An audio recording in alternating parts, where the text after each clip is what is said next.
है नितिन सर, सबसे पहले मैं आप ही से समझना चाहूंगी, सोने में ये जो तेजी है कितनी सस्टेनेबल है? क्या वाकई में ऐसी डिमांड निकल कर आ रही? क्योंकि ग्लोबल ईटीएफ पर हम जब नजर डालते हैं तो वहां पर तो अभी भी आउटफ्लोज ही चलते चले जा रहे हैं, तो ये डिमांड कितनी रियलिस्टिक है?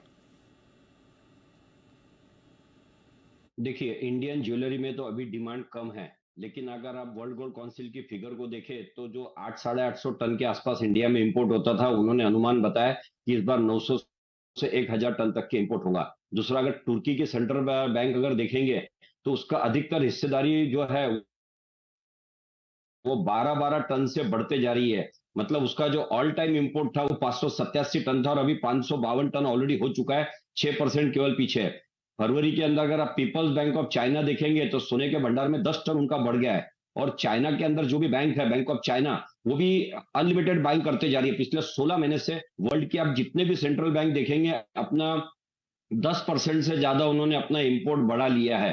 तो ये जो लगातार स्थिति देखी जा रही है, क्योंकि सभी को पता है, सर लर्नेड लोगों को पता है कि इंटरेस्ट रेट अभी बढ़ना बंद हो गया है और अब कट की बारी है। वो कौन से महीने में होगा, कब होगा, लेकिन तय है कि कट होना है। तो लोगों का प्रिडिक्शन एकदम सही है कि जब कट होना शुरू होगा तो सोने के रेट बढ़ेंगे। तो सब अपने हेजिंग में और अपनी रिक्वायरमेंट के हिसाब से वर्ल्ड की सारी बैंक इंक्लूडिंग इंडिया अपना रिजल्ट बढ़ाते जा रही है। और इसलिए आप अगर देखेंगे तो जो विड्रॉल है स्विस बैंक का, वो भी काफी सारा हुआ है गोल्ड के अंदर, फिजिकल के अंदर उसका भी एक्सपोर्ट काफी बढ़ा है। तो सारे वर्ल्ड के अंदर तेजी का माहौल बना हुआ है। तो मुझे लगता है सस्टेनेबल है ये। नितिन जी, आप कह रहे हैं कि यहाँ से जो स्ट्रेंथ है सस्टेनेबल है, क्या आउटलुक आप यहाँ से लेके चल रहे हैं सर? और इतना जब महंगा हो जाएगा सोना तो डिमांड आएगी, या आपको लगता है कि फिर यहाँ पे थोड़ा सा सेल्स के लिए लोग ज्यादा मार्केट में उतरेंगे? देखिए, आपने दो क्वेश्चन पूछा है। तो पहले तो आपने बताया कि सस्टेनेबल रहेंगी क्या। मैं आपके चैनल के माध्यम से हरदम एक फ्रेज यूज करते आया हूं कि सोना 4 कदम आगे जाता है, 2 कदम पीछे आता है, 4 कदम आगे 2 कदम आगे जाता है। तो अगर ओवरऑल आप देखेंगे तो सोना बढ़ते ही रह रहा है। ये आपने ओवरऑल पीरियड टाइम 20-25 साल में देख लिया है। जहां तक डिमांड का, जब अचानक से रेट बढ़ जाते हैं तब मार्केट में थोड़ी डिमांड कम हो जाती है। लेकिन आपको एक बात शायद आपको नहीं पता होंगी, अभी जो मार्केट चल रहा है वो डिस्काउंट में चल रहा है। सोने के रेट अगर आप जीएसटी मिला के देखे जाए तो 67 के और 68,000 के आसपास है। लेकिन मार्केट में कम रेट में सोना मिल रहा है, क्योंकि अचानक भाव बढ़ने से लोग अपने पास का जो फिजिकल सोना उसमें प्रॉफिट बुकिंग करना चाहते हैं। तो ये भी एक अच्छा मौका है। और सस्टेन इसलिए है कि जो मैं आपके चैनल पे बताता रहा हूँ कि $2400 मुझे लगता है कि आने वाले समय के अंदर 2024 के अंदर ही हो जाना है।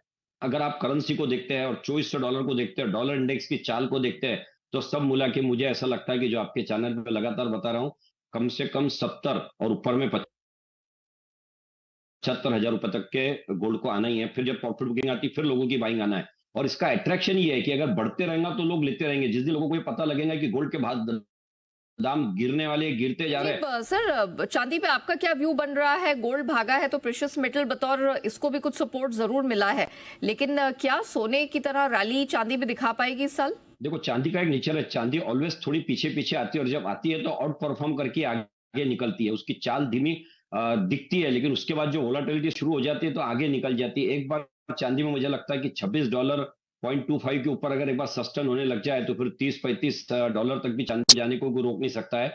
आज भले डेटा कम है, लेकिन आप पिछले वीक के डेटा देखेंगे, इन्फ्लेशन के, यूएस प्योर के, यूएस इनिशियल जॉब के, पीएमआई परचेस के, यूएस पेंडिंग होम के, तो ये सारे डेटा बता रहे हैं कि चांदी और सोना दोनों भी बुलिश है। और ये डेटा ऐसे जिनके इफेक्ट लॉन्ग टर्म होते हैं, कई डेटा है जिनका घंटा 2 घंटा ही असर होता है। और ये जो डेटा है ये लॉन्ग टर्म इफेक्ट देते जा रहे हैं। तो मुझे लगता है industrial demand, solar demand, electronic demand, सारा अगर आप देखते हैं तो चांदी आउट परफॉर्म करने के लिए रेडी है।